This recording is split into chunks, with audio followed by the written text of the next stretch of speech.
4434, and the chair would recognize the representative from Plymouth, Mr. deMacedo, the police chief from the town of Hanover, Mr. Hayes, and I think I saw the sheriff of Plymouth County, Mr. McDonald. Representative, would you like to lead off? Thank you, Chairman Creed, for clarity and distinguished members of the committee. I'm here with my colleague and another distinguished member of the committee, Representative Webster. We actually filed this bill together. This particular bill that we're bringing before you is a bill that was brought to my attention by the High Sheriff of Plymouth County, Sheriff Joe McDonald, who brought up to speed on this issue from the Chief of Police of Hanover, Chief Paul Hayes.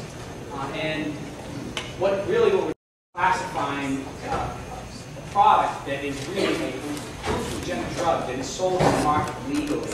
And it is something that of great concern once you get a sense of the impact that this particular drug has on individuals. And this is a drug that a 14-year-old can walk into a local smoke shop, convenience store, and if the local merchant decides to sell this product, legally can buy this product, and has a profound LSD type of hallucinogenic effect, literally people falling on the floor. And what's interesting about this is a drug that has been, for years. It's a plant that's grown in Mexico. Imagine they can use this, they would smoke it or chew it in spiritual events, in spiritual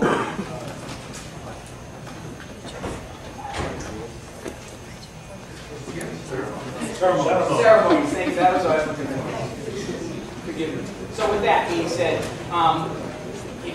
the way it was used there is much different than the way it's being used here. This has been refined. It's 10, 20, 30, 40 times its original strength, and it's causing incredible psychedelic high, and it's really falling off your feet. And what's interesting is that the internet is really what's caused this drug to really take off. 5 other states have just made this drug illegal. Virginia just did it 2 weeks ago, and it's because of the YouTube that is really taking this off. There's about 3,500 posts of kids getting high. And it's interesting that they reference the fact that, it's no big deal, it's legal, it's legal. And I think you're going to see some interesting evidence here in that regard. So with that, I just want to turn it over to my colleague who we co-sponsored this work together closely on this issue, my good friend, Daniel Webster from the Thank you, Mr. Chairman. And I'd really like to thank the High Sheriff, the Chief of Police from Hanover, Chief Hayes, also the Chief of Police from Pembroke, Chief Warrenberger, who couldn't join us today, Representative deMacedo, and Representative Nyman from Hanover, whose efforts have certainly not gone noticed on this bill. I won't steal the Chief's thunder, and I'll certainly let him elaborate on Representative deMacedo just put forth before the committee. The only issue I would like to bring up is that this bill does not only seek to classify certain substances as drugs, as drug substances, but it also seeks to tighten the drug paraphernalia statute.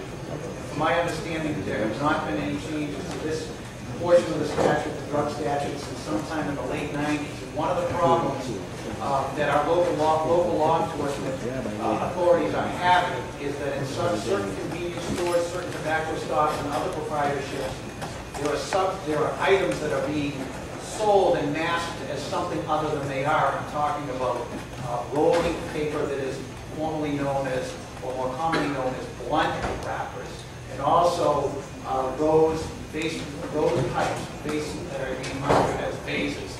These two items in particular they're drug paraphernalia, and that's what they're being used.